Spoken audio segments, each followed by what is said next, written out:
فأني رسالتي إلى رئيس الوزراء: يا ابن الشياع، اللي قبلك ترى قالوا لنا اشكال، قالوا الوطن ما نبيعه ونباع، الوطن ما نضيعه، قالوا نحتفظ بيه، اشو هم اللي انحفظوا والوطن ضاع. قرصة خبز قالوا رايح نصير، قالوا قرصة صاروا قرصة للجاع.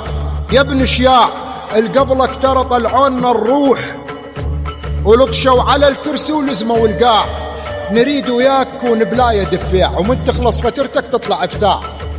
عوف القاط والبس ثوب قبطان، وفك الكرسي ذبه وضب الذراع، وشد الربطة مو مال العنق هاي، لا أقصد الربطة المال الإشراع.